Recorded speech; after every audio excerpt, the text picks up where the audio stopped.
Hello friends, ഇന്നത്തെ എപ്പിസോഡിൽ വിഷ്ണു ശാലിനിയെ വിളിച്ച് ശാലിനിക്ക് IAS ട്രെയിനിങ്ങിനുള്ള ലെറ്റർ വന്നിട്ടുണ്ടെന്നും അത് തനിക്ക് പ്രധാനമല്ലേ എന്ന വിഷ്ണുവിന്റെ ചോദ്യം കേട്ട് ശാലിനി പറഞ്ഞു, വിഷ്ണുവേട്ട പ്രധാനം തന്നെയാണ്, പക്ഷെ അതെങ്ങനെയെങ്കിലും ഇവിടെ എത്തിക്കും വിഷ്ണുവേട്ടൻ എന്ന് പറഞ്ഞതും വിഷ്ണു പറഞ്ഞു, എടോ ഈ തന്റെ പ്രധാനപ്പെട്ട എല്ലാ IASന്റെ പ്രധാനപ്പെട്ട പരീക്ഷകളിലെല്ലാം ഞാൻ തന്റെ ഒപ്പം ഉണ്ടായിരുന്നു.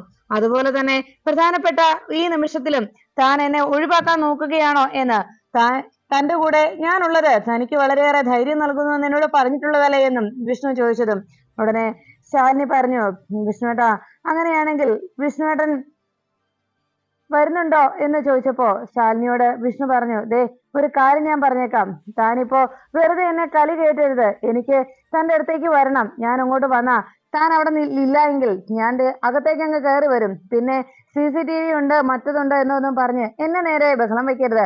എന്തെങ്കിലും പ്രശ്നം ഉണ്ടായാൽ ഇത് വേണ്ടിയിരുന്നില്ല വിഷ്ണുവേട്ട എന്നും എന്നോട് പറഞ്ഞേക്കരുതെന്ന് വിഷ്ണു പറഞ്ഞത് കേട്ട് ശാലിനി പറഞ്ഞു, ശരി, അങ്ങനെയാണെങ്കിൽ വിഷ്ണുവേട്ടൻ ഹോട്ടലിലേക്ക് വാ, ഞാൻ അവിടെ ഉണ്ടാകും.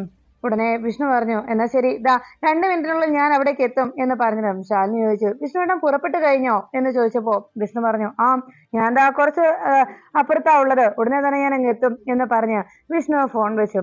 അതിനുശേഷം വേഗം ആ ലെറ്ററിലേക്ക് ഒന്നെടുത്ത് നോക്കുമ്പോ ശാലിനി ആശങ്കയോടെ ആലോചിച്ചു, ദൈവമേ, വിഷ്ണുവേട്ടൻ അടുത്തെത്താറായാലോ, ഇനിയിപ്പോ ഞാൻ എങ്ങനെയാ എന്നെല്ലാം ഓർത്ത് ശാലിനി ആകെ വിഷമത്തോടെ താൻ ഈ പൂർണ്ണ വയർ എങ്ങനെ വിഷ്ണുവേട്ടനിൽ നിന്ന് ഒളിപ്പിച്ചു വെക്കും എന്ന ആശങ്കയിൽ ശാലിനി ഹോട്ടലിലേക്ക് പുറപ്പെട്ടു. ഒരു ഷാളും എടുത്തുകൊണ്ട് ശാലിനി ഹോട്ടലിലേക്ക് പോകുമ്പോൾ വിഷ്ണു വേഗം തന്റെ വണ്ടിയും എടുത്തുകൊണ്ട് ഹോട്ടലിലേക്ക് എത്തി.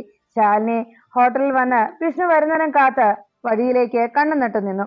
ആ സമയത്ത് വിഷ്ണു വാതിക്കലെത്തി തന്നെ കണ്ടാലുണ്ടാകാൻ പോകുന്ന അവസ്ഥയെക്കുറിച്ച് ഓർത്ത് ശാലിനി ആകെ ആശങ്കയിലായി. വിഷ്ണു എത്തിയെന്ന് മനസ്സിലായ ആ നിമിഷം ശാലിനി വേഗം ഹോട്ടലിലെ ലൈറ്റ് ഓഫ് ചെയ്തു. ഉടനെ തന്നെ വിഷ്ണു വാതിക്കലെത്തി തന്റെ കയ്യിലുള്ള ആ ലെറ്ററും എടുത്തുകൊണ്ട് വണ്ടിയിൽ നിന്ന് പുറത്തേക്ക് ഇറങ്ങി. അതിനുശേഷം കുടുംബശ്രീ ഹോട്ടലിലേക്ക് ആ വാതിലിനരികിലേക്ക് എത്തിയതും ശാലിനി ആ ജനലഴികൾക്കിടയിൽ നിന്ന് വിളിച്ചു, വിഷ്ണുവേട്ടാ. ഉടനെ വിഷ്ണു ശാലിനിയെ നോക്കിയതിനു ശേഷം വാതിൽ തുറക്കാനായി അവിടേക്ക് ചെന്നു. അപ്പോഴേക്കും ശാലിനി വിളിച്ചു പറഞ്ഞു, വിഷ്ണുവേട്ടാ വാതിൽ തുറക്കണ്ട, പൂട്ടിയിട്ടിരിക്കുകയാണ്. അത് കണ്ടതോടെ വിഷ്ണുവിനാകെ സംശയമായി. അതെന്താടോ താൻ ഇവിടെ ഈ ഇതിനകത്ത് വാതിലെന്താ തുറക്കാത്തത് എന്ന് ചോദിച്ച് വിഷ്ണു വേഗം ശാലിനിക്ക് അരികിലേക്ക് ചെന്നു. ഉടനെ ശാലിനി പറഞ്ഞു, വിഷ്ണുവേട്ടാ നമുക്ക് ഇങ്ങനെ നിന്ന് സംസാരിക്കാവല്ലോ എന്ന് പറഞ്ഞതും ശാലിനി വിഷ്ണുവിനെ കുറെ നാളുകൾക്ക് ശേഷം കണ്ടതിന്റെ സന്തോഷത്തിൽ വിഷ്ണുവിനെ നോക്കി. വിഷ്ണുവും, എടോ എത്ര നാളായടോ തന്നെ കണ്ടിട്ട് എന്ന് ചോദിച്ച് വിഷ്ണു ശാലിനിയുടെ കയ്യിൽ മുറുകെ പിടിച്ചു. ശാലിനിയും വിഷ്ണുവിന്റെ അരികിലേക്ക് എത്തിയതിന്റെ സന്തോഷത്തിൽ വിഷ്ണുവേട്ടാ എന്ന് വിളിക്കുമ്പോ ശാലിനിയോട് വിഷ്ണു പറഞ്ഞു, എടോ താനെന്താടോ വാതിൽ തുറക്കാത്തത്? വാതിൽ തുറക്ക്, ഞാൻ അകത്തേക്ക് കയറി വരാമല്ലോ. താനെന്താ ഈ വെട്ടമൊന്നും ഇടാത്തത് എന്ന് വിഷ്ണു അന്വേഷിച്ചതും ശാലിനി പറഞ്ഞു, വിഷ്ണുവേട്ടാ വെട്ടമൊക്കെ എന്തിനാ, നമുക്ക് ഈ നിലാവിന്റെ ഈ വെളിച്ചത്തിൽ മുഖത്തോട് മുഖം നോക്കി ഇരിക്കാമല്ലോ എന്ന ശാലിനിയുടെ ചോദ്യം കേട്ട് വിഷ്ണു പറഞ്ഞു, എങ്കിലും താൻ വാതിൽ തുറക്കാത്തത് എന്താ, താക്കോൽ എവിടെ എന്ന് ശാലിനിയോട് അന്വേഷിച്ചു. ഉടനെ വിഷ്ണുവിന്റെ നേരെ ശാലിനി തന്റെ കയ്യിലിരുന്ന താക്കോൽ എടുത്ത് കാണിച്ചു.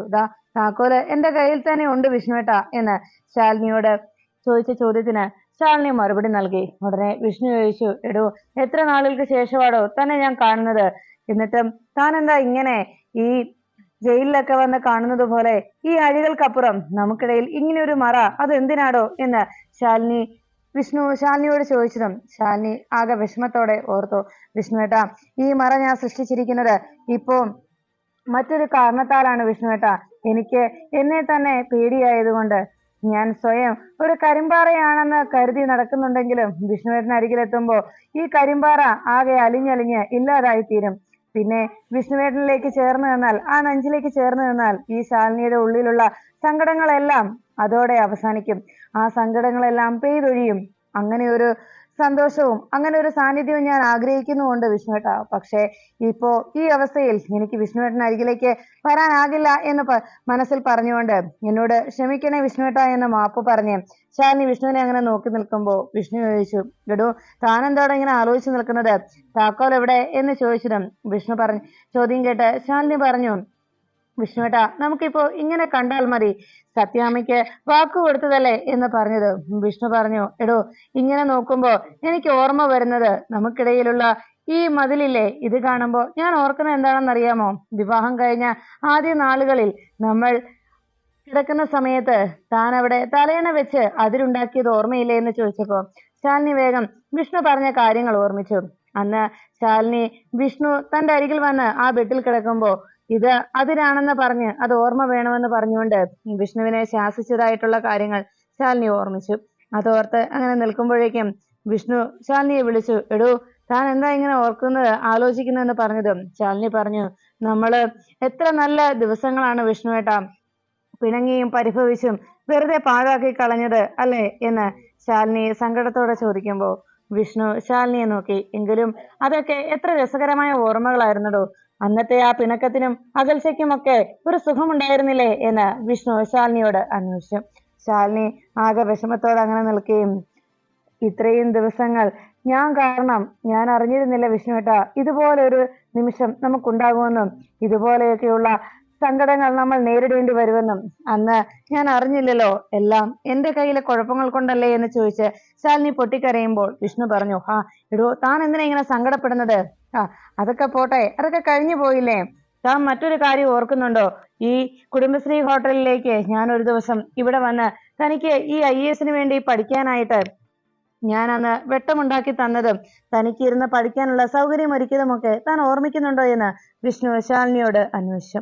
അന്ന് ശാലിനിക്ക് എക്സാമിന്റെ തലേ ദിവസം കറണ്ട് കട്ടായതിനാൽ അന്ന് പഠിക്കാനായിട്ട് വെളിച്ചമില്ലെന്ന് പറഞ്ഞ് ശാലിനി വിഷമിച്ചപ്പോൾ വിഷ്ണു തന്റെ വണ്ടിയുടെ ഹെഡ്ലൈറ്റ് ഓൺ ചെയ്ത് ശാലിനിക്ക് അവിടെ ഇരുന്ന് പഠിക്കാനുള്ള സൗകര്യം ഒരുക്കിയതും പിന്നീട് ശാലിനിക്ക് ചായയൊക്കെ ഇട്ട് കൃത്യസമയത്ത് കൊടുത്ത് ശാലിനിയെ പഠിക്കാൻ സഹായിച്ചതുമൊക്കെ ശാലിനിയോട് വിഷ്ണു പറയുകയും ആ നല്ല മുഹൂർത്തങ്ങളും നിമിഷങ്ങളും ഒക്കെ ഓർത്ത് ശാലിനിയും വിഷ്ണുവും അങ്ങനെ ഇരുന്നു. ഉടനെ വിഷ്ണു പറഞ്ഞു, എടോ, താൻ അന്ന് പരിശ്രമിച്ച, താൻ അന്ന് ചെലവഴിച്ച തന്റെ അധ്വാനത്തിന്റെ, തന്റെ കഠിന പരിശ്രമത്തിന്റെ ഫലം എത്രയോ രാത്രികളും എത്രയോ പകലുകളുമാണ് താൻ ഈ ഒരു സ്വപ്നം നേടിയെടുക്കാനായി താൻ അതിനു വേണ്ടി ഹോമിച്ചത്. അതുകൊണ്ട് തന്നെ അതിന്റെ റിസൾട്ട് തനിക്ക് കിട്ടിക്കഴിഞ്ഞു. കളക്ടർ അമ്മയ്ക്ക് അതിനുള്ള ഓർഡർ എന്ന് പറഞ്ഞ് ശാലിനിയുടെ കയ്യിലേക്ക് വിഷ്ണു ആ ട്രെയിനിങ്ങിനുള്ള ആ ലെറ്റർ കയ്യിലേക്ക് കൊടുത്തു. ശാലിനി ആ ലെറ്റർ വാങ്ങിച്ച് തുറന്നു നോക്കി പൊട്ടിക്കരഞ്ഞുകൊണ്ട് അങ്ങനെ ശാലിനി നിൽക്കുമ്പോൾ വിഷ്ണു പറഞ്ഞു, എടോ, താൻ കളക്ടറായി ഇവിടെ വന്ന് ഇറങ്ങുമ്പോൾ വേണം, ആ കളക്ടറുടെ കാറിൽ വന്ന് ഇവിടെ ഇറങ്ങുമ്പോൾ എത്രയോ പേരുടെ സ്വപ്നമാണ് സാക്ഷാത്കരിക്കുന്നത്, എത്രയോ പേരുടെ ആഗ്രഹവും പ്രാർത്ഥനയുമാണ് അന്ന് സഫലമാകുന്നത്. ആ ഒരു ദിവസത്തിനായിട്ടാണ് ഞാൻ കാത്തിരിക്കുന്നത്. അന്ന് എല്ലാവർക്കും സന്തോഷമാവും, അമ്മയ്ക്കും എല്ലാവർക്കും സന്തോഷമാകും എന്ന് വിഷ്ണു ശാലിനിയോട് പറഞ്ഞു. ശാലിനി അതോ കേട്ട് സന്തോഷത്തോടെ ആ ലെറ്റർ തന്റെ മൊബൈൽ മുകളിലേക്ക് എടുത്തു വെച്ചതും ഉടനെ വിഷ്ണു പറഞ്ഞു, എടോ, എനിക്ക് ഒറ്റയൊരു പ്രാർത്ഥനയേ ഉള്ളൂ. എത്ര നാളുകൾ കഴിഞ്ഞാലും എന്നും തന്റെയും എന്റെയും ഈ സ്നേഹം ഇതുപോലെ തന്നെ നിലനിൽക്കണം, അത്രയേ ഉള്ളൂ എനിക്ക് എന്ന് വിഷ്ണു ശാലിനിയോട് പറയുമ്പോൾ ശാലിനി പറഞ്ഞു, വിഷ്ണുവേട്ടാ എന്നും അതുണ്ടാകും എന്ന് ശാലിനി വിഷ്ണുവിന് വാക്ക് നൽകുമ്പോൾ ശാലിനി പറഞ്ഞു, എടോ, ഞാനേ മറ്റൊരു കാര്യം ഓർത്തു.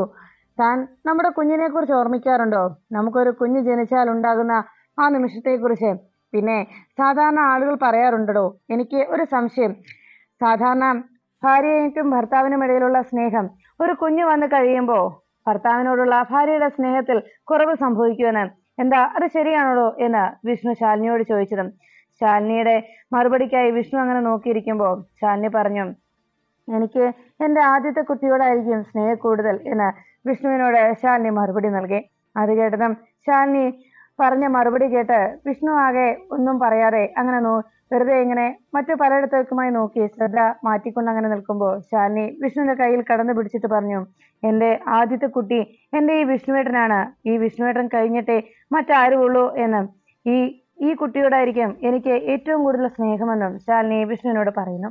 അതെല്ലാം കേട്ട് വിഷ്ണു ശാലിനിയുടെ കയ്യിലേക്ക് കടന്നു പിടിക്കുമ്പോൾ ശാലിനി എന്ന് വിളിച്ച് വിഷ്ണുവിനോട് സംസാരിക്കുമ്പോൾ ശാലിനി പറഞ്ഞു, ഈ മരിക്കുന്നത് വരെ ഈ ശാലിനിക്ക് വിഷ്ണുവേട്ടനെ മാത്രമേ അതുപോലെ സ്നേഹിക്കാൻ കഴിയൂ എന്ന് പറഞ്ഞപ്പോൾ ശാലിനിയോട് വിഷ്ണു ചോദിച്ചു, താൻ എന്താണ് ഇങ്ങനെയൊക്കെ പറയുന്നത്, മരിക്കുന്ന കാര്യമൊക്കെ പറയുന്നത്, അതൊന്നും വേണ്ട എന്ന് വിഷ്ണു ശാലിനിയോട് പറഞ്ഞു. അപ്പോഴേക്കും ശാലിനി തന്റെ വയറ്റിൽ അങ്ങനെ ചേർത്ത് പിടിച്ചുകൊണ്ട് അങ്ങനെ ശാലിനി നിൽക്കുമ്പോൾ വിഷ്ണു പറഞ്ഞു, എടോ, നമുക്ക് ഒരു കുഞ്ഞുണ്ടാകാൻ പോകുമ്പോൾ തന്റെ വയറ്റിൽ അങ്ങനെ ഒരു കുഞ്ഞുണ്ടാകുന്നു എന്ന കാര്യം താനല്ലേ ആദ്യം അറിയുന്നത്. അങ്ങനെ അറിയുമ്പോൾ ആ കാര്യം എന്നോട് വേണം താൻ ആദ്യം പറയാൻ, കേട്ടോ. അത് ഞാൻ എന്നിട്ട് ഈ ലോകം മുഴുവൻ വലിയൊരു ചെണ്ടയും പെരുമ്പറയും ഒക്കെ മുഴക്കി ഞാൻ ഈ നാട് മുഴുവൻ കൊട്ടിഘോഷിക്കും. അങ്ങനെ എല്ലാവരും അറിയും വിഷ്ണുവിനും ശാലിനിക്കും ഒരു കുഞ്ഞുണ്ടാകാൻ പോകുന്നു എന്നുള്ള കാര്യം എല്ലാവരെയും അറിയിക്കണം. അങ്ങനെ എല്ലാവരും അറിയണം ആ സന്തോഷ വാർത്ത. ഒരാള് പോലും വിഷ്ണുവിനും ശാലിനിക്കും കുഞ്ഞുണ്ടാകാൻ പോകുന്നു എന്നുള്ള വാർത്ത അറിയാതെ പോകരുത് എന്ന് വിഷ്ണു ശാലിനിയോട് പറഞ്ഞു.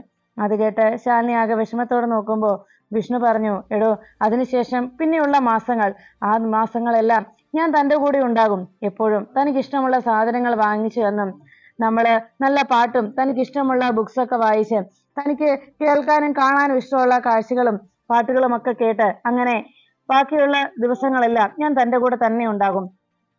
എപ്പോഴും ഭർത്താവിന്റെ സാന്നിധ്യം ഭാര്യയുടെ കൂടെ ഉണ്ടാകുന്നത് നല്ലതാണെന്നാണ് ഒരു അറിവുള്ളവർ പറയുന്നത്. പിന്നെ അന്ന് ഡെലിവറിയുടെ ദിവസം എത്തുമ്പോൾ അന്ന് വളരെയേറെ വേദന തോന്നും, വല്ലാത്ത ടെൻഷനും ഉണ്ടാകും. അതൊക്കെ ശരി തന്നെയാണ്. എങ്കിലും അന്നും ഞാൻ തൻ്റെ കൂടെ ഉണ്ടാകൂടോ.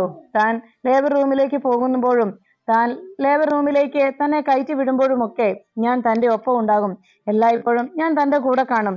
അത് പ്രസവ വേദന ഉണ്ടാകുന്ന സമയത്ത് ഭർത്താവിൻ കൂടെ ഉണ്ടാകുന്നത് എന്തായാലും പ്രസവ വേദനയ്ക്ക് അത് വല്ലാത്തൊരു ആയാസം കുറച്ചു തരുമെന്നാണ് പറഞ്ഞു കേട്ടിട്ടുള്ളത് എന്നൊക്കെ വിഷ്ണു ശാലിനിയോട് പറഞ്ഞു. അതെല്ലാം കേട്ടതും വിഷ്ണു പറയുന്നതൊക്കെ കേട്ട് ശാലിനി അങ്ങ് നിൽക്കുമ്പോൾ വിഷ്ണു പറഞ്ഞു, എന്തായാലും പ്രസവത്തിന് 10 ദിവസം മുൻപേ താൻ ഹോസ്പിറ്റലിൽ പോയി അഡ്മിറ്റ് ആകണം. ഇവിടെ കിട്ടാവുന്ന ഏറ്റവും നല്ല ഹോസ്പിറ്റലിലും ഏറ്റവും നല്ല ഡോക്ടർമാരും ഏറ്റവും നല്ല ട്രീറ്റ്മെന്റും അങ്ങനെ വേണം താൻ പ്രസവിക്കുവാൻ എന്നൊക്കെ പറഞ്ഞു. അത് കേട്ട ഉടനെ തന്നെ പെട്ടെന്ന് ശാലിനിക്ക് അടിവയറ്റിൽ വേദന തോന്നി തുടങ്ങി. ശാലിനി ആ വേദന കാരണം പെട്ടെന്ന് വയറ്റിലേക്ക് പിടിച്ചതും വിഷ്ണു ശാലിനിയെ ശ്രദ്ധിച്ചു. എന്താടോ എന്ന രീതിയിൽ നോക്കുമ്പോഴേക്കും ശാലിനി പറഞ്ഞു, വിഷ്ണുവേട്ടാ, നേരം വളരെ വൈകി, വിഷ്ണുവേട്ടൻ പൊയ്ക്കോ എന്ന് ശാലിനി പറയുമ്പോൾ വിഷ്ണു ചോദിച്ചു, ഓ ഇല്ലടോ, കുഴപ്പമൊന്നുമില്ല, എത്ര സമയം ചെലവഴിച്ചാലും എനിക്ക് കുഴപ്പമില്ല, തന്നെ ഇങ്ങനെ കണ്ടുകൊണ്ടിരിക്കാവല്ലോ എന്ന് വിഷ്ണു പറഞ്ഞിടും. ശാലിനി പറഞ്ഞു, വിഷ്ണുവേട്ടാ, എനിക്ക് ഉറക്കം വരുന്നുണ്ട് എന്ന് ശാലിനി മറുപടി നൽകി. വേദന കാരണം ശാലിനി അത് മറച്ചു പിടിക്കാനായി വല്ലാതെ പരിശ്രമിക്കുമ്പോൾ വിഷ്ണു പറഞ്ഞു, എന്നാ ശരി, താൻ പോയി ഉറങ്ങിക്കോ, അല്ല വാതിൽ തുറക്കണ്ടേ എന്ന് വിഷ്ണു ശാലിനിയോട് ചോദിച്ചതും ശാലിനി പറഞ്ഞു, വിഷ്ണുടം പൊയ്ക്കോ, എന്നിട്ട് ഞാൻ പൊയ്ക്കോളാം എന്ന് പറഞ്ഞതും ശാലിനി അങ്ങനെ നിർബന്ധം പിടിക്കുന്നത് എന്തുകൊണ്ടാണെന്നറിയാതെ വിഷ്ണു പറഞ്ഞു, ഓ വാക്ക് അല്ലെ, വാക്കാണല്ലോ എല്ലാവർക്കും വലുത് അല്ലെ എന്ന് പറഞ്ഞ് വിഷ്ണു ശാലിനിയോട് എന്നാ പോട്ടെ എന്ന് പറഞ്ഞ് ശാലിനിയുടെ കയ്യിൽ മുറുകെ പിടിച്ചുകൊണ്ട് വിഷ്ണു പറഞ്ഞു, എന്നാ ഞാൻ പൊക്കോട്ടെ, ഗുഡ് നൈറ്റ് എന്ന് പറഞ്ഞു. ഉടനെ ശാലിനി പറഞ്ഞു, ശരി വിഷ്ണുട്ടാ, ഗുഡ് നൈറ്റ് എന്നറിയിച്ച് വിഷ്ണുവിനോട് പൊയ്ക്കോളാനായി ശാലിനി പറയുന്നു. വിഷ്ണു ആകെ വിഷമത്തോടെ ശാലിനിയോട് യാത്ര പറഞ്ഞ് അവിടെ നിന്ന് പോകുമ്പോൾ ശാലിനി ആകെ സങ്കടത്തോടെ വിഷ്ണുവിനെ നോക്കുന്നു. വിഷ്ണു തന്റെ വണ്ടിക്കരികിലേക്ക് ചെന്ന് അങ്ങനെ നിൽക്കുന്ന സമയത്ത് ശാലിനി വേദന കാരണം തന്റെ കയ്യിൽ കിട്ടിയ ആ കോൾ ലെറ്ററും പിടിച്ചുകൊണ്ട് പതുക്കെ വീട്ടിലേക്ക് പോകാനായി ഒരുങ്ങുമ്പോൾ അതിലെ നടക്കുന്ന സമയത്ത് അവിടെ ഉണ്ടായിരുന്ന ഒരു പാത്രത്തിൽ കാല് തട്ടി ശാലിനി വേഗം നിലത്തേക്ക് വീഴുന്നു. ശാലിനിയുടെ വേദന വല്ലാതെ അസഹ്യമായി തുടങ്ങുന്നു. ശാലിനി വേദന കൊണ്ട് അവിടെ കിടന്ന് പൊളയുമ്പോൾ വിഷ്ണു ഇതൊന്നും അറിയാതെ വേഗം വണ്ടി സ്റ്റാർട്ട് ചെയ്ത് അവിടെ നിന്ന് പുറപ്പെട്ടു. ഈ സമയത്ത് സത്യഭാമയും രോഹിത്തും കാറിൽ യാത്ര ചെയ്തുകൊണ്ടിരിക്കുന്നു.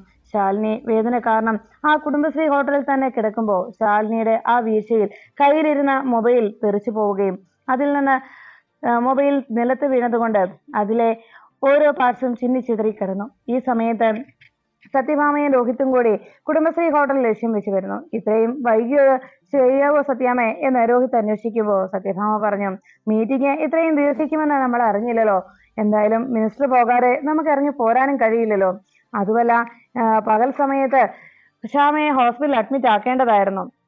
ഉടനെ രോഹിത്ത് ചോദിച്ചു, അല്ല ഇത്ര നേരത്തെ കൊണ്ടുപോകേണ്ട കാര്യമുണ്ടോ എന്ന് ചോദിച്ചതും സത്യഭാമ പറഞ്ഞു, എന്നാലും മറ്റന്നാളാണ് ഡേറ്റ് എന്ന് പറഞ്ഞാലും രാത്രിയിലെങ്ങാനും പെയിൻ തോന്നിയാലോ, ശാരദാമ്മയുടെ അവിടെ വല്ല വണ്ടി വെള്ളം ഉണ്ടോ, വേഗം ഹോസ്പിറ്റലിൽ.